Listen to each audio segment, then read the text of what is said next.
Bonjour à tous, je suis Claire Laplace et je vous souhaite la bienvenue dans la 3e saison de La Boussole, le podcast des parcours qui ne perdent pas le nord. En cette fin d'année, je vous propose de vous replonger dans les épisodes phares de 2021, en route pour le top 5 de La Boussole. Mais d'abord, si vous appréciez le podcast, partagez-le autour de vous, abonnez-vous sur votre plateforme d'écoute préférée et surtout, notez-le sur Apple Podcast et désormais Spotify. Merci pour votre soutien. C'est ce qui rend visible La Boussole. Cet épisode, c'est mon coup de cœur de l'année. Une belle rencontre qui a été comme un révélateur pour moi. Écoutez Manu nous raconter son parcours, le chemin qu'il a choisi d'emprunter, la façon dont son ouverture d'esprit lui a permis de rencontrer des personnes clés dans son métier, et comment il vibre pour sa passion de la guitare, m'a rappelé combien il était essentiel de ne jamais oublier ce qui nous rend vivants.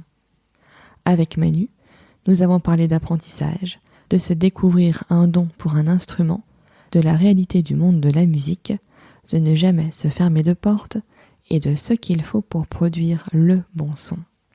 Ce que partage Manu dans cet épisode est précieux, alors bonne écoute.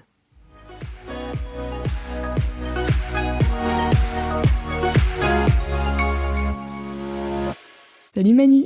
Salut Claire, ça va ? Bah oui, très bien. Et toi ? Très bien, très bien. Mais je te remercie d'avoir accepté mon invitation dans La Boussole. Mais c'est un plaisir. Donc Manu, tu es guitariste, Oui. Compositeur aussi. Tout à fait. Et ben, du coup, si je te reçois, c'est parce que je t'ai rencontré dans le cadre de mon travail et qu'en fait, j'ai eu envie d'en savoir un peu plus sur toi. Alors d'abord, je vais peut-être te demander de te présenter. Alors, donc, je m'appelle Manu Simoins, je suis guitariste de profession, ce qui veut dire que j'accompagne des artistes, je joue dans des soirées privées où on m'appelle un peu comme un chasseur de primes pour pouvoir venir faire de la guitare. Et voilà, je pense que c'est à peu près les prémices d'un guitariste. D'accord. Et donc, tu as commencé la musique quand ? Parce que tu n'as pas fait de la guitare au début. Alors, j'ai commencé à l'âge de 7 ans, Ouais. quand... je pense que c'est mes parents qui m'avaient inscrit à l'école de musique, parce qu'à la base, j'avais pas forcément envie de le faire. Voilà, ils avaient envie qu'on fasse de la musique, parce que mon grand-père a toujours voulu faire de la musique, il faisait un peu d'harmonica. Donc je pense que voilà, ça a démarré comme ça. Donc je suis arrivé à l'école de musique dans mon village, j'ai fait du solfège une première année, et là en fait j'ai le prof de trombone qui a débarqué dans la classe de solfège parce qu'il lui manquait des élèves, et qui a proposé donc aux élèves de faire du trombone tout de suite. Parce qu'il faut savoir qu'à l'époque, je pense qu'aujourd'hui ça a un peu changé, mais à l'époque il fallait faire 2 ans de solfège, et c'est seulement après, à la 3e année, où on pouvait faire un instrument. Oui, il fallait d'abord savoir lire un peu la musique avant de commencer. C'est normal, il fallait d'abord savoir lire de la musique avant de pouvoir pratiquer un instrument. Aujourd'hui ça se fait moins parce que les codes ont un peu changé et que les jeunes ont du mal à s'atteler au solfège sans faire d'instrument, malheureusement. Moi je suis plutôt de la vieille école, donc je trouve que les vieilles techniques étaient très bonnes quand même. Donc voilà, donc en fait j'ai commencé la musique, le trombone, dès la première année de solfège, en faisant les deux en même temps. Ok. Et après, t'as toujours du coup fait de la musique en parallèle ? Fait du trombone, j'ai continué à faire du trombone longtemps. Je suis entré à l'harmonie de la ville, donc à Bailleul, j'avais 12 ans, 13 ans peut-être, dans ces eaux-là. Donc entre-temps, voilà, j'ai continué à en jouer, mais avec une envie moyenne. On va dire que c'était pas l'époque où j'avais ma passion d'aujourd'hui. Et avec l'harmonie, ça a un peu changé les choses parce que c'était tout de suite beaucoup plus prenant, on avait des musiciens autour de nous, c'était très motivant, et surtout j'ai eu la chance de rentrer à peu près en même temps que plein de copains, et en fait des copains qui sont aujourd'hui pour la plupart mes meilleurs amis. Et voilà, donc ça a vraiment forgé nos liens. Donc ça, voilà, ça m'amène jusqu'à mes 14 ans où là j'ai commencé la guitare. Et donc pourquoi la guitare ? Enfin, je veux dire, comme tous les ados, moi j'en ai fait aussi, alors du coup... c'est vraiment con. C'est vraiment une entrée en matière con. C'est mon frère qui lui faisait du corps d'harmonie, qui faisait partie d'un autre projet où il jouait du corps d'harmonie, mais un projet un peu plus rock, un peu barré, un peu roots, et qui s'appelait les Saint-Jean-Scapelle d'ailleurs. Donc les Saint-Jean-Scapelle, pour info, donc Saint-Jean-Scapelle c'est une ville, et ils avaient appelé ça les Singes-en-Scapelle. C'était la grande époque des années 2000 où tout le monde faisait des groupes de ska. D'accord. Alors peut-être pas dans toute la France, mais en tout cas dans le Nord c'était très très présent. D'ailleurs j'ai toujours un groupe aujourd'hui de cette époque-là dans lequel je fais partie qui s'appelle les Ska Soulés, et on joue encore de temps en temps, et c'est toujours cool parce que ça rappelle les bons souvenirs. Et du coup, en fait, donc c'est mon frère qui m'a proposé de faire de la guitare parce qu'il voulait monter un groupe et lui faire de la batterie. Donc ça s'est passé tout simplement comme ça. J'avais pas de prédisposition à faire de la guitare, même si j'aimais bien ça. Et ça a commencé, voilà. J'avais 14 ans. Et en fait, je suis parti, je me rappelle, en vacances avec mes parents.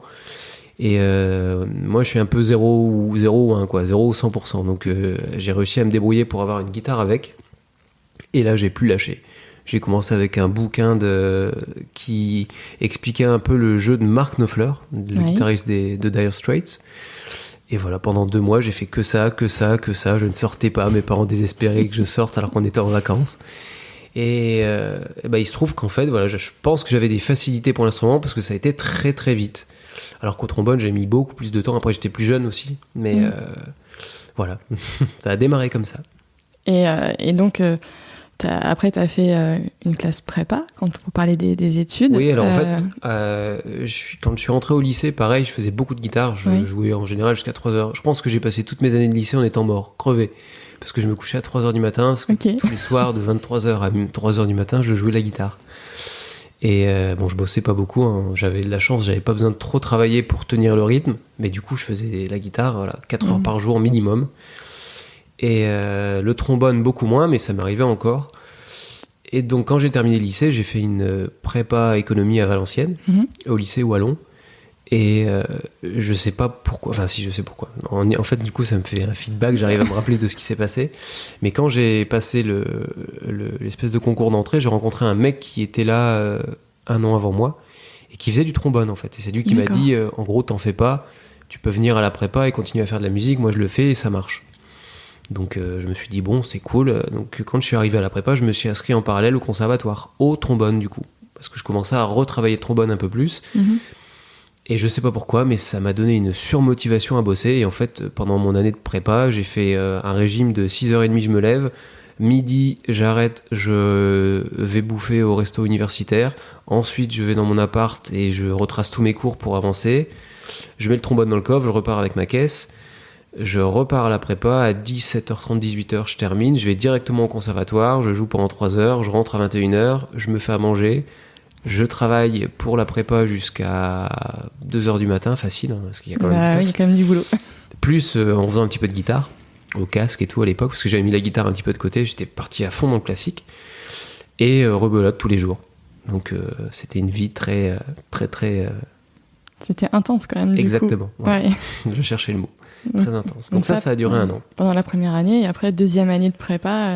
Alors du coup, au bout de la première année, au fur et à mesure, je sentais que voilà, mes envies commençaient à bouger, que j'avais envie vraiment de faire plus de musique, j'avais des copains en parallèle. En fait, j'avais vraiment 2 ambiances. J'arrivais à la prépa, j'avais cette ambiance de malade avec des mecs qui étaient pas du tout dans le même domaine que moi. Alors des gens sympas, hein, mais je sentais que j'étais pas fait pour ça. J'avais une passion autre et donc j'allais au conservatoire et là, une autre ambiance.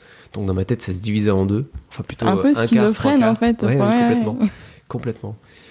Et oui, je me suis surmotivé à ça. Et donc du coup, l'année suivante, je me rappelle, je suis allé voir ma prof principale et je lui ai dit, écoutez, qu'est-ce que vous en pensez ? Je pense que je devrais partir dans la musique et garder ma voie économique, mais plus peut-être en licence. Donc elle m'a dit, écoute, si c'est comme ça que tu le ressens, fais-le. Donc je suis parti à Lille, à la fac de Lille, à Lille 1, où je suis entré en 2e année de licence directement, et je me suis inscrit et je suis rentré au conservatoire de Lille en CEPI. D'accord. Avec Christian Bogart. Je me rappelle parce que je sais pas si vous l'entendez, mais je suis un peu enrhumé là. Et en fait, quand je suis rentré au conservatoire de Lille, j'étais complètement enrhumé avec les 2 oreilles bouchées. Je me rappelle bien parce que du coup, je jouais dans une espèce d'aquarium, c'était horrible. Voilà, c'est des petits souvenirs. Et donc là, pareil, j'étais vraiment à fond dans le trombone. J'ai vraiment bossé beaucoup pendant donc, mon année à Valenciennes et mes 2 années que j'ai fait ensuite en parallèle de la fac à Lille. Donc j'ai passé des choses, j'ai rencontré des gens, j'ai fait des concerts, c'était vraiment chouette. Je suis devenu prof de trombone dans plusieurs écoles de musique, donc ça c'était cool. La guitare toujours en parallèle, mais que je laissais de côté. Mais comme je te dis, en fait, j'avais des espèces de facilités, ce qui faisait que voilà, ça se passait bien, j'avais pas besoin de trop travailler. D'accord. Et au trombone, du coup, ça m'a permis de vraiment découvrir l'ambiance classique qui me plaisait, mais pas autant que la guitare. Donc au bout d'un moment, je me suis dit, je sens que il faut que je fasse un choix. Ouais, il y a un truc qui t'appelle, et voilà. Et j'ai eu aussi un autre truc, c'est que je me suis rendu compte de ce que c'était que le don. Parce que je pense que la plupart des gens, quand on parle du don, on sait pas trop ce que ça veut dire. Et en fait, moi, le trombone, j'étais bon, je suis devenu, à force de travailler, je pense, très bon, mais c'était pas comme à la guitare. C'est-à-dire que j'arrivais devant des profs pour jouer un morceau, un concerto, j'étais flippé, c'était difficile pour moi. Alors qu'à la guitare, je me posais pas de questions et ça allait toujours. D'accord. C'était bizarre, quoi. Ça montrait qu'il y avait un instrument où j'avais des facilités, ça se faisait comme ça. Et l'autre où, voilà, avec le travail, je pouvais réussir à faire quelque chose, mais c'était pas pareil. Et je sais pas, j'ai une espèce de prise de conscience que toute ma vie au trombone, j'allais toujours me poser un peu de questions, que ça allait pas toujours être simple, alors qu'à la guitare, c'était facile. Donc je me suis dit, bon, ok, pars dans cette voie-là. Donc j'ai terminé la fac, j'ai arrêté le conservatoire au bout de ma 3e année en comptant Valenciennes. Et j'ai fait un deal avec mes parents qui était, finis tes études, donc finis ta licence, et après je me suis inscrit au CMA à Valenciennes. D'accord. Donc j'ai été passer l'audition là-bas. Donc le CMA, c'est le campus des musiques actuelles, qui en fait a changé de directeur l'année où je suis venu. Donc c'était une nouvelle organisation, c'était sur 2 ans. Donc moi j'ai passé le concours d'entrée pour essayer d'entrer en 2e année directe. Je l'ai eu et j'ai fait mon année là-bas. Donc j'ai redéménagé à Valenciennes. Et 1 an donc à faire le CMA, à rencontrer des nouvelles personnes, à me développer. Et c'était vraiment chouette. Et je suis sorti de là 1 an après, major de promo. Donc, donc cool, quoi. Et qu'est-ce que tu as appris pendant cette année-là ? C'était quoi Alors il y avait plein de disciplines. Il y avait notamment l'harmonie. Ça, j'en garde des très bons souvenirs parce que le prof est devenu un ami et ça m'a permis de comprendre toutes les choses que j'avais pas encore analysées dans la musique. Parce que je jouais un peu comme tout le monde en guitare, un peu autodidacte, sans trop faire attention à pourquoi un accord fonctionne avec celui-ci, qu'est-ce qu'il y a dedans, tous ces détails que je connaissais un peu, mais pas plus. Et là, j'ai vraiment poussé la chose. Je me suis vraiment intéressé à ça pour comprendre qu'est-ce qu'il y avait dans tel morceau, comment ça fonctionnait, pourquoi on pouvait jouer telle gamme, pourquoi quand on improvisait, il fallait savoir ça. Vraiment un détail technique, parce que j'en avais besoin. Enfin, théorique plutôt. Donc ça, après le jeu en groupe, on nous a fait travailler des morceaux vachement difficiles, donc ça c'était chouette. Rencontrer des intervenants qui sont venus aussi. Notamment, je me rappelle d'un qui avait travaillé avec... c'était un ingénieur du son qui avait travaillé avec Bob Marley, les Rolling Stones, tout ça. Andrew Lydon, il s'appelait. Un grand monsieur.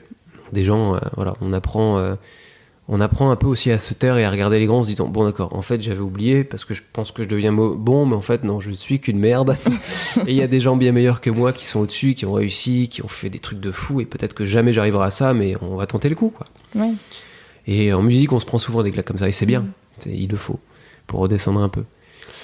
Et écoute, je pense que c'est à peu près tout. Voilà, après avec le réseau, je suis devenu prof après du coup en sortant du CMA parce que le directeur aimait cette formule-là de pouvoir permettre aux élèves, on va dire méritants, de pouvoir rester dans les bureaux et pouvoir être prof. Donc j'étais prof sorti de là au CMA et dans 2 écoles deux écoles où j'étais prof de trombone. Ok.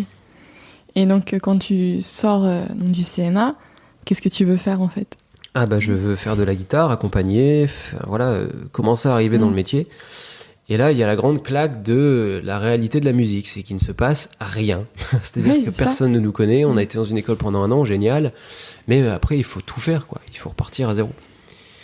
Et notamment, je me rappelle, quand j'étais sorti de la fac, on m'a fait quelques petites propositions, notamment avec...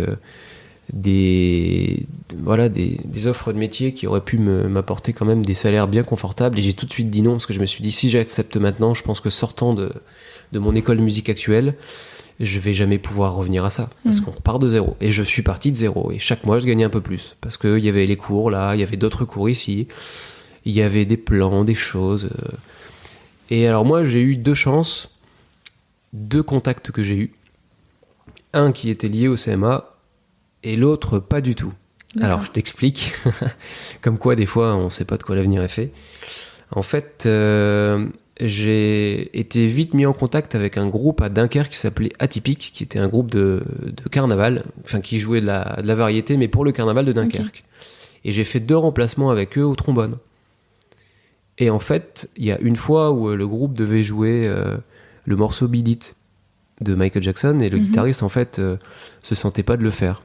Et donc mon frère qui était dans l'équipe, parce que mon frère est ingénieur du son, donc on a chacun un peu changé de parcours, mais toujours un peu dans la musique. Voilà. Donc lui il s'est spécialisé comme ingénieur du son, il a sa boîte dans le nord de la France.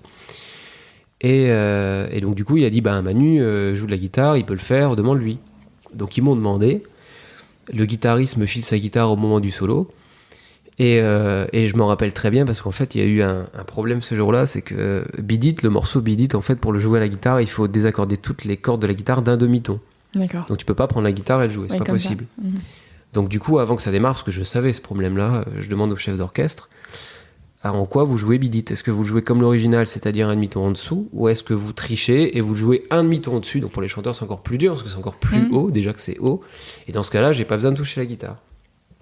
Et il m'a dit, non, t'inquiète pas, on joue en mi, donc on joue avec la tonalité, sans devoir changer les cordes de la guitare. Soit.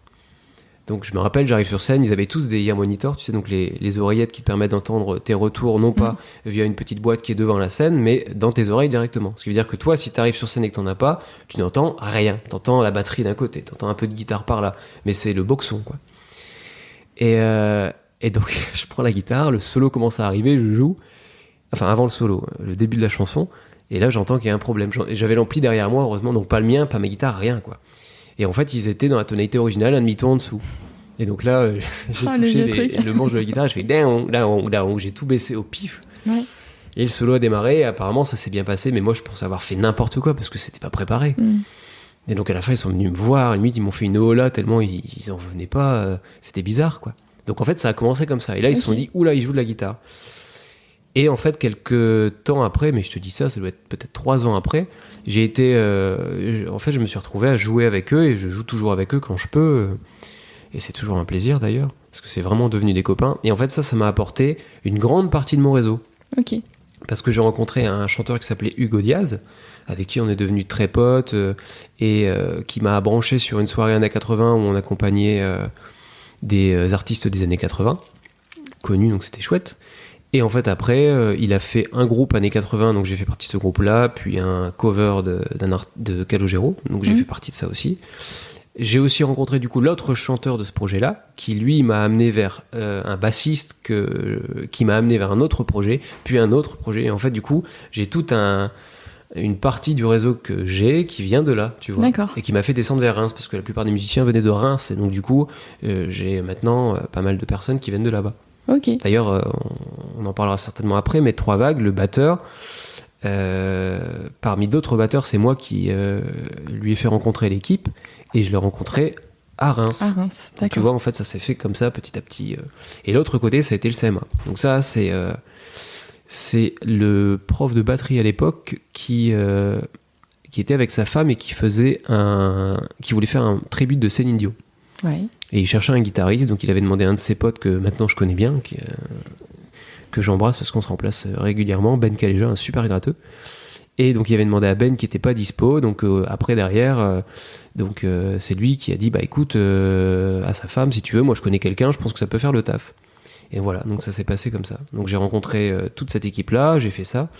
Et ça, c'est ce qui m'a apporté de rencontrer notamment le claviériste de l'époque, qui est en fait le claviériste des Goldmen. Et c'est comme ça que le claviériste des Goldmen m'a appelé il y a quelques temps pour venir remplacer David, qui ne pouvait plus faire le groupe.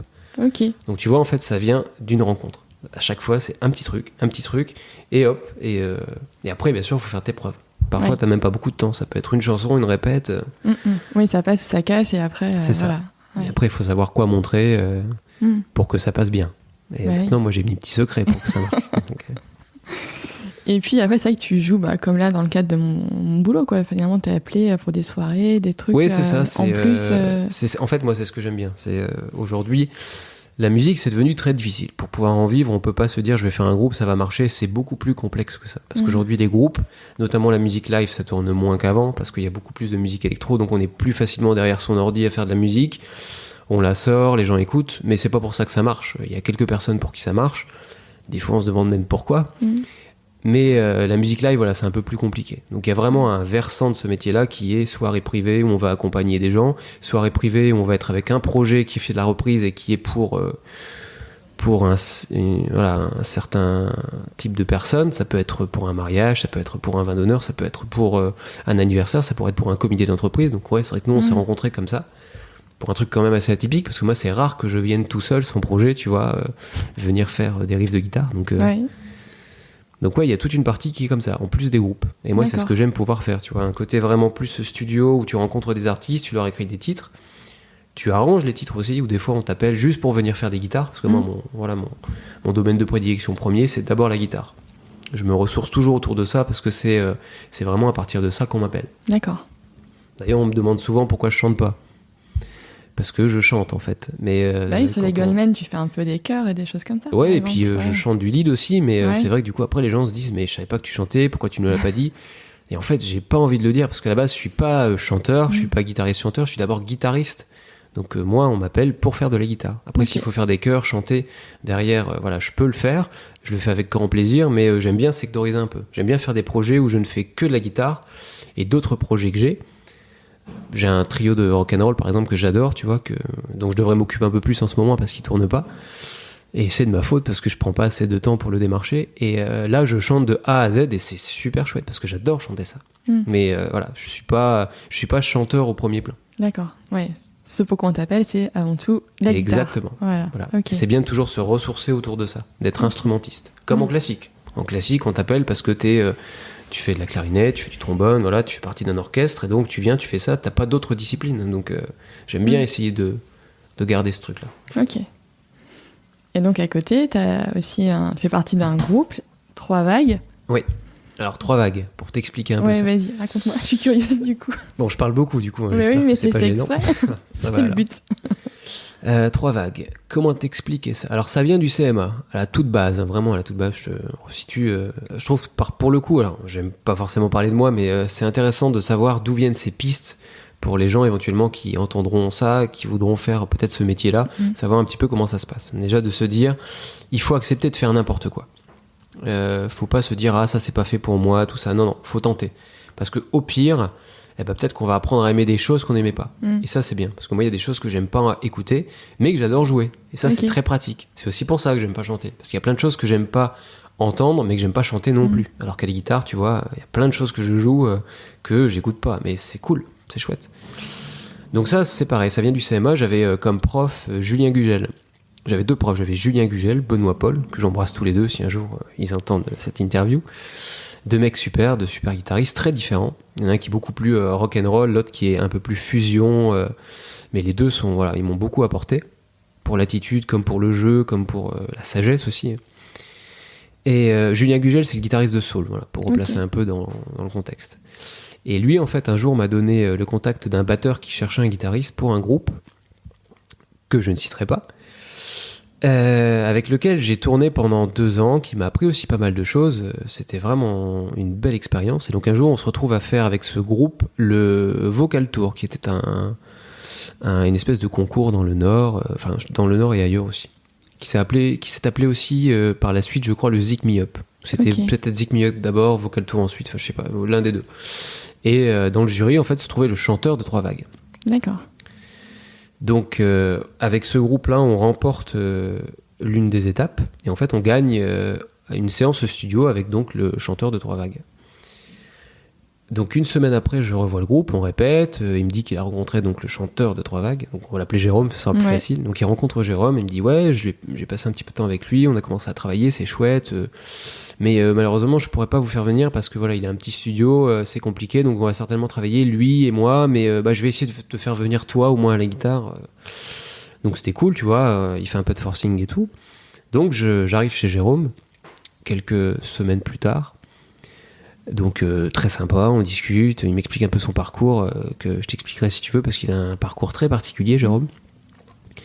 On commence à enregistrer et là, je sais pas, il y a eu une espèce de symbiose entre nous, tu vois. Une bonne alchimie, un truc. Complètement. Il a vraiment aimé comment je jouais, donc c'était chouette. Moi, j'ai vraiment aimé ce qu'il faisait, ses conseils, sa manière de voir les choses. Et à partir de là, en fait, on s'est revus très régulièrement, généralement pour le projet sur lequel on travaillait, et puis au fur et à mesure pour d'autres trucs. Tu vois, il avait des prods à faire pour telle personne. Et il m'a rappelé, en fait, pour demander si je pouvais venir faire des guitares et tout. Alors, 3 vagues, comment ça s'est passé ? Alors, 3 vagues, c'est parce qu'en fait, je faisais avec l'autre projet Rising Star, ce qui a été une émission, en fait, qui a été un petit peu comme The Artist, si tu veux, c'est un petit peu la même idée, qui a duré pendant 1 an, qui était présentée par je ne sais plus qui, des mecs connus, mais je n'ai pas la mémoire des noms.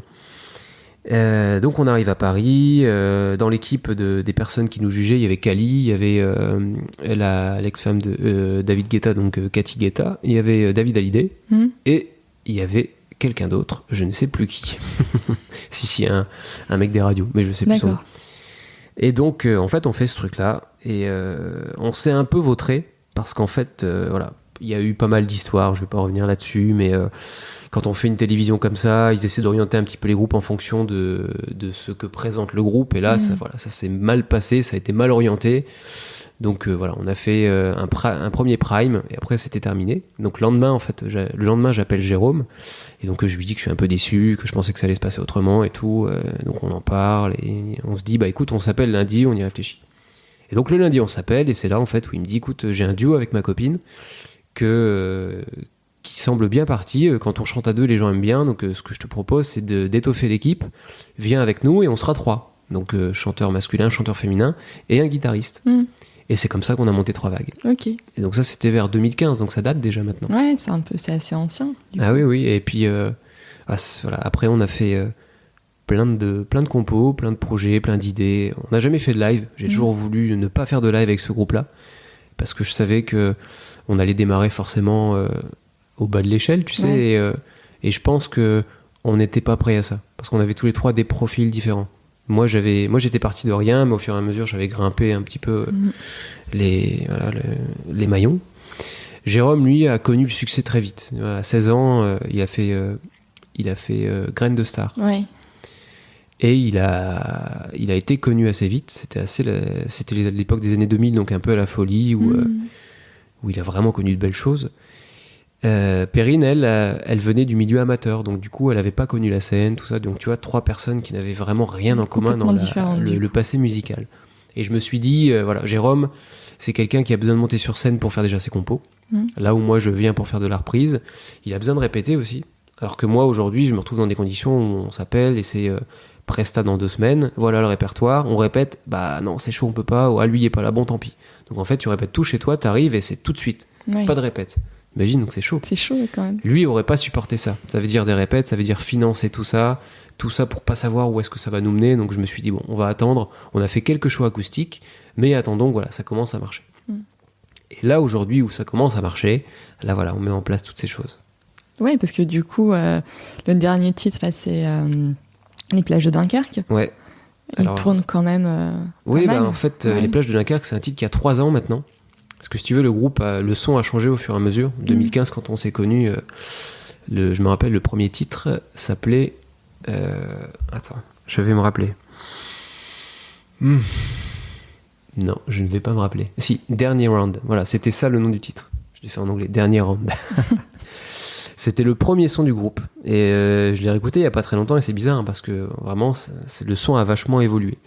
Donc au fur et à mesure, on a corrigé des choses par rapport à l'époque, par rapport à ce qu'on voulait, par rapport à ce que l'on avait en tête. Et ce qui est vraiment chouette avec ce projet-là, c'est que, comme je te disais, Jérôme, moi, m'a beaucoup apporté. Tu vois. Quand t'es musicien, le problème, c'est que t'as un peu la tête dans ce que tu aimes. Moi, je suis très années 50, 60, 70. C'est vrai qu'on je t'en ai pas parlé, mais voilà. Mais les personnes qui m'ont vraiment influencé, c'est des personnes qui datent de cette époque-là. Donc, plutôt le rock, tout ça. Complètement. Ouais. Moi, mes 3 références, ça a été Dire Straits, Eddie Van Halen et Brian Setzer des Stray Cats. Okay. Donc, tu vois, on n'est pas du tout dans les guitaristes modernes, même si j'adore les guitaristes modernes, mais ça n'a pas été mes influences premières, pour plein de raisons.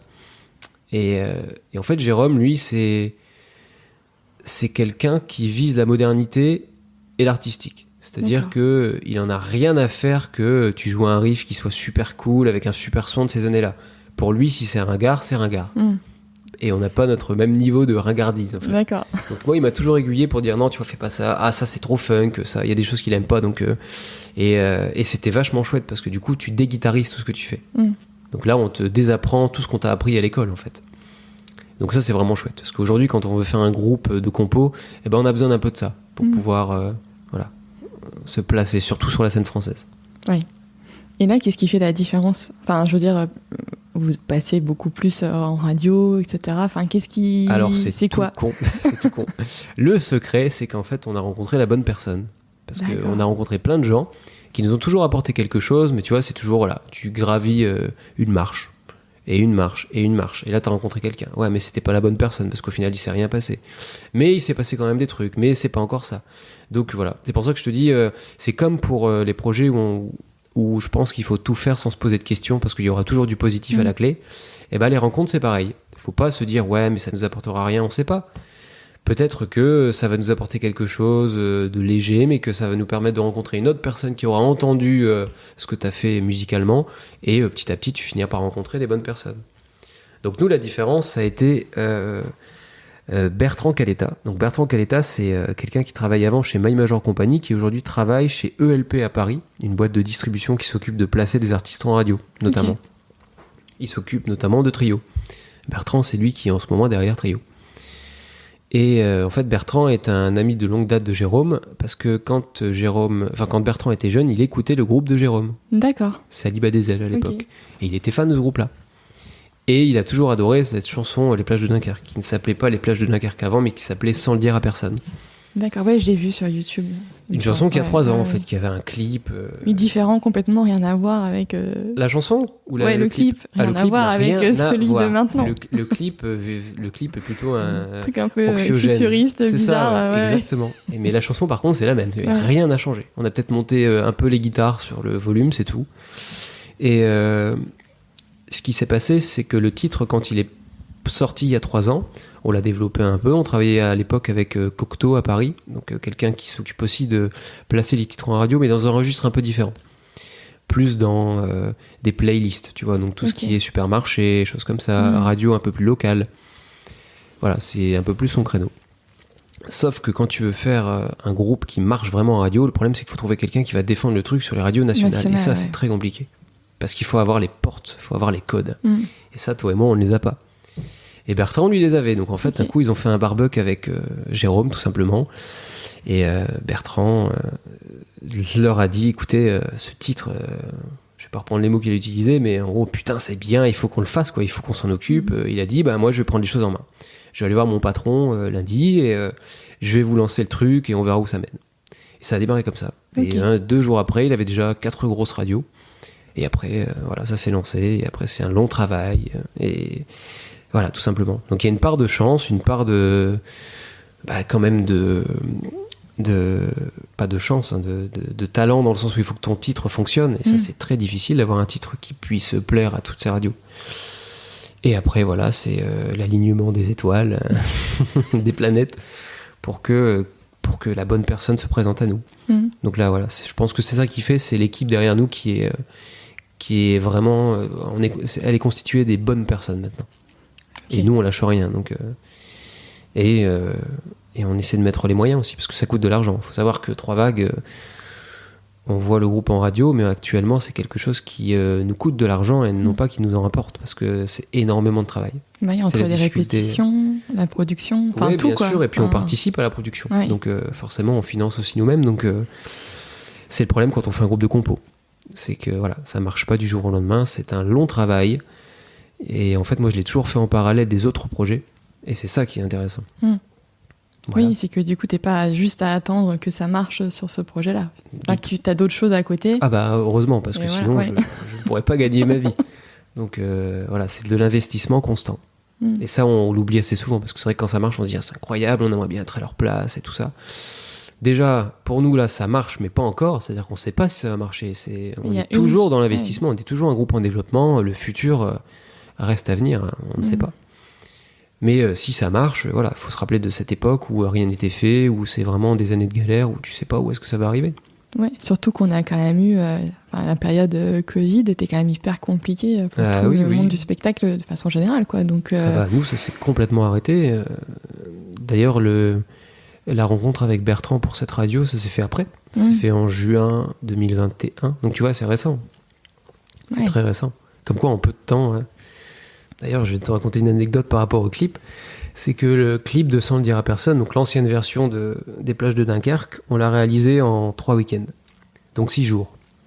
Pareil, ça nous a coûté de l'argent. Un gros clip, tu vois. Pour être vulgaire, on s'est fait chier pour que ce soit bien. Et au final, donc, le clip n'a servi à rien vu que c'est pas celui qui a été utilisé. Pourquoi ? Parce qu'en fait, avec Bertrand et les personnes qui s'occupaient de développer le titre en radio, on s'est dit c'est peut-être un petit peu trop anxiogène pour les radios. Oui. Donc là, on nous a dit il faut que les gars vous fassiez un clip en 3 semaines sans budget. Et donc on a tourné un clip sur une journée qui nous a rien coûté parce qu'on a fait appel aux personnes avec qui on travaille, qui sont venues bénévolement pour nous aider, et ça a pris une journée. Donc tu vois comme quoi tu peux te retrouver avec un clip qui tourne en radio, enfin une chanson qui tourne en radio avec un clip que les gens voient sur YouTube, qui a regardé beaucoup, alors qu'il t'a rien coûté, alors qu'avant ça t'a coûté de l'argent. Donc en fait, il n'y a pas vraiment de sens, c'est d'une chance, c'est vraiment bizarre. C'est la musique. Bah oui. Non, mais c'est vrai qu'il est beau en plus ce clip. Tu vois, enfin, je trouve pour l'avoir regardé, il est un clip esthétique. Sympa. Ouais, voilà. Puis, qui rappelle un peu les vacances, voilà, une certaine le liberté. grand air, tout ça. C'est ça. Ouais. Que les gens ont besoin maintenant, quoi. C'est ça, exactement. Alors ça, c'est presque du hasard, hein, parce que je te dis, la chanson est sortie depuis maintenant 3 ans, donc pourquoi maintenant ? C'est comme ça. Non, c'est clair. C'est comme ça. Et donc à côté, donc toi par exemple, encore la semaine dernière, tu te produis aussi avec d'autres groupes, donc genre les Goldman. Alors moi, tu vois, je découvre un peu ça parce que je sais pas que j'écoute pas Jean-Jacques Goldman ou des trucs comme ça, mais comme j'ai des enfants en bas âge, ça fait un bail que j'ai pas été voir des concerts et tout. Et en fait, j'ai découvert c'est des covers, c'est ça, avec où on reprend, du coup, d'autres chanteurs qui reprennent tous les tubes de chanteurs hyper connus. Tout à fait. Et donc, tu as fait quand même des Olympias avec eux. T'étais déjà avec eux quand ils étaient à l'Olympia ou Alors, j'en ai fait un avec eux. Ouais, d'accord. Ouais, en fait, oui, c'est ça, si tu veux, le principe d'un tribute, parce qu'en fait, tu as 2 variations. Tu as tribute et tu as cover. Le tribute, c'est celui qui va reprendre un artiste qui, en général, ne tourne plus. Et qui va essayer de se rapprocher au maximum de son univers musical. Okay. Parfois, ça peut être aussi de son univers physique. Bien sûr, tu vas avoir des gens qui vont, je vais pas dire se travestir pour ressembler à l'artiste, mais voilà, c'est dans les codes, c'est des choses qui peuvent arriver. Et en fait, ça s'est vachement développé dans les années 2000, tout simplement parce que le rock en France s'est un petit peu cassé la gueule. Et moi, je m'en suis aperçu notamment dans un festival près de chez moi, où à l'époque, il y avait justement beaucoup de groupes de ska, de compos, tu vois, qui passaient. C'était le Sapi Festival à l'époque. Et dernièrement, le Sapi Festival, en fait, s'est un peu modifié et c'est devenu plus un groupe qui fait tourner des covers, des tributes. Alors, j'ai rien contre les tributes et les covers. La preuve, j'en fais partie. Mais malheureusement, c'est devenu une mode qui a pris un peu le pas sur les groupes de compos. Et ça me dérange. Parce que pour moi, la compo, c'est fondamental et il faut préserver ça. Et ça, c'est lié aussi à la mort des petits labels. C'est-à-dire qu'avant, dans les années 80, 90, ça a toujours existé, mais si tu veux, ça existait encore dans les années 90. Tu avais des groupes qui étaient un peu anarchiques par rapport à la pop actuelle et qui voulaient faire leur propre style. Alors ça pouvait être tout et n'importe quoi, ça pouvait être du hard rock, ça pouvait être du thrash metal, ça pouvait être toutes sortes de choses, et qui signaient avec des petits labels qui leur permettaient de se développer, de faire un album, de financer du studio, de financer du disque donc, et surtout de pouvoir partir en tournée sur des petites scènes, tu vois, mais donc les mecs en vivaient. Et donc ça, c'était vraiment génial parce que ça te permettait d'avoir ton projet et de te dire bon, je vais faire un truc qui va peut-être pas passer sur RTL2, mais ça va exister. Et pour moi, c'est ça la musique, c'est ce qui est le plus important. Sauf que tous ces petits labels-là, malheureusement, ont disparu pour la plupart. Donc tous les groupes qui étaient dans cette sphère intermédiaire ont disparu avec, ou on commençait à devoir, les mecs ont commencé à rebosser à côté, donc ils faisaient ça en plus. Mais c'est pareil, les dates, tu les trouves pas comme ça, tu vois. T'as besoin d'avoir ce qu'on appelle un tourneur. Donc malheureusement, ça a un peu disparu. Et en fait, le tribute a pris un peu la place de ça. C'est pour ça que t'en as beaucoup plus et que les gens, moi je le vois beaucoup dans ma sphère, tu vois, qui est la sphère entre la sphère amateur et la sphère de compo.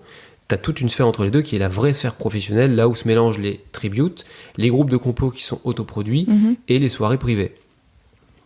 Et après, plein d'autres choses encore. Bien sûr, tu vois, si tu prends les danseurs dans les cabarets, ce genre de choses, c'est un peu dans ce même délire-là. Même si c'est pas lié à la musique, mais on se croise souvent.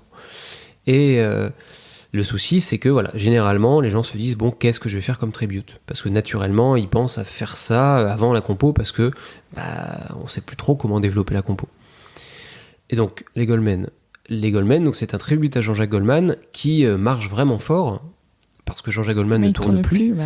Et faut pas oublier aussi que en termes d'artistes, Jean-Jacques Goldman est le mec préféré des Français dans ce genre de registre.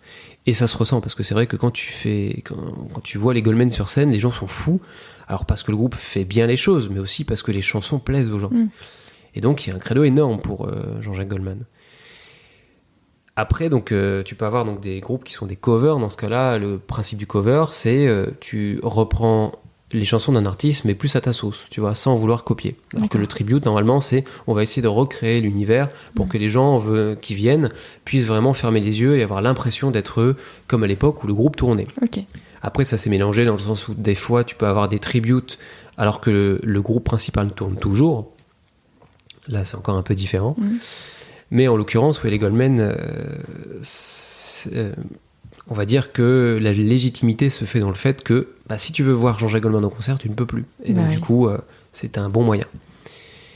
Et moi, je suis rentré avec les Goldman, je crois que c'était en 2019, un petit peu avant le Covid, du coup. Oui, c'est ça, 2019. J'ai fait un premier concert avec eux, je crois, en septembre 2019.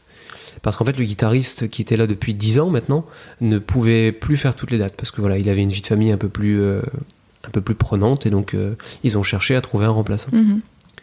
Donc, j'ai tout appris, je suis arrivé, j'ai fait une répétition avec eux, ça s'est bien passé. Et après, c'était parti. Et donc, comment t'as fait comment ils t'ont repéré Alors, c'était du coup avec le claviériste du cover, Céline Dion. Voilà. Ça s'est passé comme ça. Et tu vois, donc un groupe, une rencontre. Et ça marche, et voilà. Tu vois, j'aurais pu dire, j'aime pas Céline Dion, je vais pas faire un cover Céline Dion. Bon, déjà, c'est pas vrai, j'aime bien Céline Dion. Mais j'ai rien que pour ça, heureusement que je l'ai fait, parce que ça m'a permis aujourd'hui de rentrer dans ce super groupe.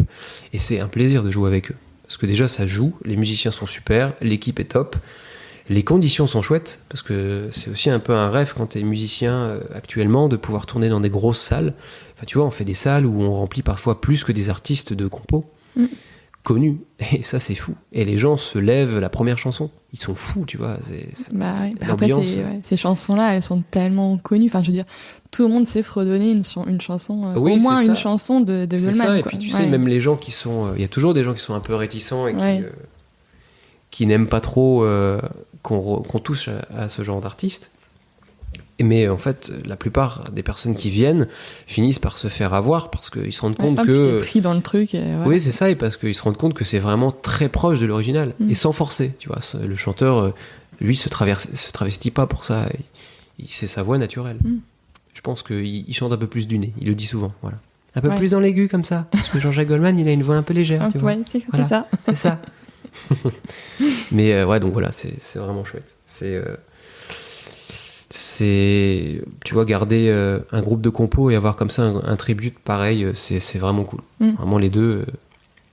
Je vais pas dire si je pouvais en garder que deux, ce serait ceux-là, parce qu'il y a plein d'autres choses que j'aime faire et je veux garder une certaine variété, mais c'est vrai que c'est vraiment cool. Et ça te permet du coup quelque part de vivre de ta passion aussi. Ah bah bien sûr, c'est ça qui est quand même le nerf de la guerre aussi, quoi. Ouais, c'est ça qui est marrant. Enfin, je sais que de temps en temps, j'en parle à mon père, et qui lui voit en fait ce qui se passe avec les deux projets. Et lui, dans sa tête, comme tous les parents, c'est normal, c'est qu'il voit que les Goldman, ça marche, c'est tout de suite, c'est immédiat, que les gens sont déjà conquis. Alors que Trois Vagues, tout reste à faire. Et au lieu de récupérer de l'argent, tu en donnes. Mais c'est pas pour autant que tu dois pas le faire, parce que si ça marche, tout peut complètement changer. Donc voilà, il faut miser sur un petit peu toutes sortes de choses, faut pas rester fermé. Et moi, j'aime tout faire, de toute façon. Donc, tant que tu fais de la guitare, en fait. C'est ça. Voilà. C'est autour d'une passion. Et voilà, ne pas vendre son âme au diable et essayer de toujours mettre un petit peu de toi, quel que soit ce que tu fais. Tu vois, c'est pas parce qu'on va te demander de jouer Tata Yo-Yo que ta vie s'arrête et que tu dois te dire, mon Dieu, je pensais ne jamais jouer ça. Moi, pour ça, j'en ai rien à faire. Vraiment, ça ne me dérange pas du tout. Tant que ce que je fais, je l'assume parce que je trouve ça bien, c'est chouette. Il n'y a pas de règle. Et puis le fait aussi d'être prof, ça t'apporte quoi d'enseigner Alors la guitare ? Ça, c'est mon petit complément pour continuer à être dans la pédagogie. Et je pense que c'est vachement important. J'ai développé un petit système pour pouvoir avoir mes propres cours avec mes propres PDF, ma manière de faire. Et c'est chouette. Encore une fois, tu vois, c'est pouvoir changer l'ambiance. Alors je pense pas... que j'aurais pu faire ça tout le temps. Être que prof, je pense que j'aurais pas pu. Parce que là-bas, c'était pas pour ça que je faisais de la musique. parfois on n'a pas le choix. Il y a beaucoup de gens qui aimeraient pouvoir être sur scène, malheureusement c'est pas toujours faisable, tu vois, donc parfois, je vais pas dire par dépit parce que c'est pas le cas, mais tu te retrouves à être plus prof que musicien sur scène et t'en fais ton beurre, tu vois, tu fais avec et au final c'est très cool. Mais c'est vrai que de temps en temps j'y repense et je me dis c'est quand même une chance parce que par rapport à d'autres qui malheureusement sont peut-être victimes de ça, et ben moi j'ai cette chance de pouvoir faire ce que je rêvais de faire quand j'ai commencé. Tu vois, et ça c'est chouette. Ouais. Mais c'est super de donner des cours, moi j'adore ça. Et puis de tomber sur des gens, tu vois, qui savent pas ce que tu fais. Oui, souvent les gens, voilà, avec Facebook, tout ça, ils le voient, mais j'ai d'autres personnes, par exemple des personnes plus âgées, qui ne savent absolument pas ce que je fais à côté. Et je leur dis pas, parce que j'en ai rien à faire de leur dire, tu vois. Ils me demandent ce que je fais, je discute un peu, je dis que voilà, il y avait des concerts là, mais sans plus. Et j'adore ça. Et j'ai toujours aimé ça. Tu vois, j'ai toujours aimé rester un peu discret dans l'ombre. C'est bête, mais tu vois, mon frère qui fait de la sono, j'adore pouvoir aller de temps en temps travailler avec lui et faire ce qu'on appelle le roadies. Tu portes des caisses, t'installes de la façade, tout ça. Et en fait, des fois, t'accompagnes des artistes, tu leur branches leur micro, des choses, et les mecs savent pas ce que tu fais. Bah, je vais pas arriver en leur disant « Ouais, tu sais, je suis guitariste, j'ai joué là il y a un mois. » Rien à faire. Je leur dis rien et je vois en fait leur manière d'agir et ça m'a appris aussi qu'il faut toujours faire attention aux personnes qui t'accueillent, à ces personnes qui installent ton matériel, parce que ne les prends pas de haut, peut-être qu'en fait le mec a fait 2 fois plus de trucs que toi. Donc moi j'aime bien ça, tu vois, faire un petit peu tous les paliers. Quand on a fait l'Olympia avec les Goldman, le lendemain j'ai joué dans un bar, tu vois, et j'adore ça, parce qu'il n'y a pas de... Enfin, on sauve pas des vies, on fait de la musique, donc c'est chouette de faire une grande scène, c'est chouette de faire un live RTL2, mais peut-être que demain tout va s'arrêter et que tu vas refaire des choses très simples. Bah voilà, ça aura été une chance et pourvu que ça dure, mais il faut pas attraper un melon parce que d'un seul coup on te donne l'opportunité d'aller quelque part. Et du coup, qu'est-ce qu'on peut te souhaiter pour la suite ? Je ne sais pas, écoute, que les choses continuent de bien se passer, que moi je suis guidé par la passion de la guitare. Je suis derrière mon instrument, je joue, on m'appelle, je fais du mieux que je peux et ça m'emmène dans plein d'endroits cool, ça me fait rencontrer des gens formidables, ça me fait partir en vacances aussi, parce que mine de rien, tu vois, moi quand je pars dans un van pour aller jouer à l'autre bout de la France et qu'on reste 3 jours là-bas, c'est du travail, mais c'est des vacances. Donc en fait, j'ai pas vraiment de métier, tu vois, c'est que du bonheur. Même si avant, voilà. Et t'es quand même répété, tu t'es passé, t'arrives pas comme attends, ça. Là, on n'a pas parlé de l'aspect technique, mais c'est des années de galère, c'est des années... moi, je suis un geek de matos. Tu vois, j'achète tout le temps. J'ai dépensé, je sais pas combien, mais je pense que clairement, j'ai dépensé le prix d'un appart acheté dans le matos. En guitare, en ampli, en tout. Oui, tout ça. En plus, j'aime bien les vieux instruments pour des raisons de bois qui vieillit, d'esthétique, tu vois. Et du coup, ça coûte très cher. Et ça continue de coûter encore plus cher. Donc voilà, moi, j'ai quand même fait des études d'économie. Je sais comment ça marche. Donc j'ai essayé d'acheter le plus vite possible pour pouvoir avoir les choses maintenant et éviter de payer encore plus cher plus tard. Parce que là, ça devient inaccessible. Et ouais, donc du coup, tout ça, ça a été un réel investissement. Combien de fois on m'a pas dit mais c'est bon, t'as assez de choses pour jouer, arrête d'acheter des trucs en plus. Et en fait, je me suis aperçu, et ça c'est ma petite fierté, tu vois, je me suis aperçu que c'est faux, que en fait j'ai bien fait de faire tout ça parce que c'est ce qui fait la différence aujourd'hui. C'est le son. Souvent, je sais qu'on m'appelle pour le son, parce qu'on sait que quand c'est moi, c'est le bon son. Mais ça, c'est des années de travail, de geekerie à acheter, à faire. Alors que t'en as d'autres qui vont prendre ce qui leur tombe sous la main. Alors ils vont jouer super, tu vois, c'est pas le problème. Mais ils n'auront pas le son. Et ils vont jamais s'en soucier parce qu'ils savent que c'est beaucoup trop d'argent à investir. Moi, j'ai fait l'inverse. Moi, je suis plus le genre de taré qui va pas jouer le style jusqu'à ce qu'il ait le bon ampli, la bonne guitare, les bonnes pédales. Et là, je vais le faire. Parce que je me dirais, tiens, là, c'est bon, j'ai ce qu'il faut. Donc voilà, il y a ça, il y a cette dimension. Je pense que chacun est appelé pour une raison plus qu'une autre. Moi, je pense que c'est l'un des critères qui me caractérise le plus. Ok. Voilà. Tu vois, le temps passe, je vais pas regarder là. Ouais. Et donc du coup, je vais quand même te poser les 3 dernières questions du podcast. En tout cas, je te remercie de tout ce que tu as partagé. Je t'en prie. Je pense que ça pourra donner en tout cas de l'inspiration, des idées à ceux qui ont des passions et de toute façon, quelles qu'elles soient. Le partage. Voilà. Je pense que le partage, c'est toujours ce qu'il y a de plus cool. Et donc, ce podcast s'appelle La Boussole.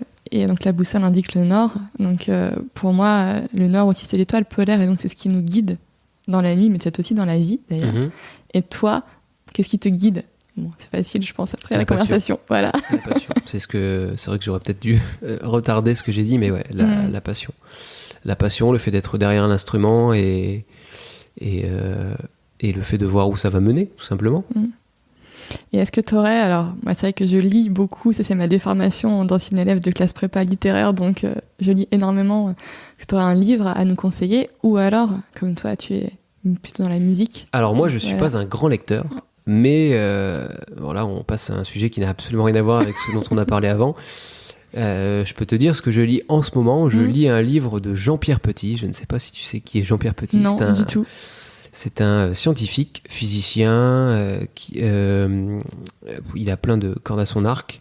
Alors lui qui est plutôt autour des ovnis, tu vois. D'accord. C'est un grand spécialiste de ça, que j'ai découvert il y a 20 ans. Alors ça peut avoir un lien avec ce qu'on a dit, parce que je l'ai découvert quand j'étais en prépa. Je me rappelle, un soir, je suis tombé sur une vidéo qu'il avait faite, qui m'a complètement retourné la tête. Mais à l'époque, je savais pas si ce qu'il disait était vrai ou faux, en fait. Et c'est seulement après où j'ai continué de le suivre énormément, parce que le sujet ovni, c'est un sujet risible, tout le monde en rigole. Et en fait, moi, je me suis aperçu, parce que je rigolais de ça aussi au début, que en fait, quand tu commences à t'y intéresser sérieusement, que tu vois des coupures de presse, des choses, et ben plus tu creuses la question, moins ça devient drôle. Plus ça devient sérieux, et plus tu te rends compte que ce qui est risible, c'est le fait qu'on le rende risible parce que ça arrange tout le monde. Oui. Ça évite d'en parler sérieusement. Et là où moi, ça fait 20 ans que je creuse un peu le sujet, je ne rigole plus du tout avec ça. Okay. Mais j'ai démarré comme tout le monde, tu vois. Et donc Jean-Pierre Petit, c'est un grand défenseur de ça, qui a eu accès à des informations assez bluffantes, qui a écrit pas mal de bouquins. Et donc là, on m'a offert donc son dernier livre, et donc je suis en train de lire ça. Donc pour ceux que le sujet pourrait intéresser, je conseille d'aller voir. C'est un gars qui fait aussi plein de vidéos sur Internet, qui est assez pédagogue, même si il commence à avoir un certain âge, il a plus de 80 ans maintenant, Jean-Pierre Petit. Mais c'est un mec incroyable, avec un CV énorme, très dans la volonté de partager avec les autres. Donc j'ai envie de dire, lisez ça, regardez les vidéos et surtout accrochez-vous. Voilà. Et enfin, si tu avais un invité à me recommander pour le podcast? Alors j'ai un super copain à moi qui vient de sortir son premier titre, signé à Paris chez Valérie Zetoun. Quelqu'un avec qui je fais pas mal de soirées privées, que j'aime beaucoup, qui a beaucoup de talent, qui s'appelle Maxime Menet. Donc écoute, si je devais te conseiller quelqu'un, ce serait lui. Donc tu peux l'appeler de ma part. Je pense que ça lui fera plaisir de venir. En plus, il habite pas très loin d'ici, donc d'accord. Avec plaisir. Super. Merci beaucoup, Manu. Je t'en prie. Merci à toi. Je mettrai toutes les références vers les 3 vagues, en tout cas dans les notes du podcast. Un grand merci. Et merci pour ton temps, tout ce que tu as partagé. Je t'en prie. C'est un plaisir. J'espère que cet épisode vous a plu. Si vous appréciez ce travail, partagez le podcast autour de vous, abonnez 2 personnes de votre entourage et dites-le moi sur Apple Podcast ou Spotify. Je vous dis à très vite pour un nouvel épisode de La Boussole. D'ici là, portez-vous bien et n'oubliez pas de regarder votre étoile polaire.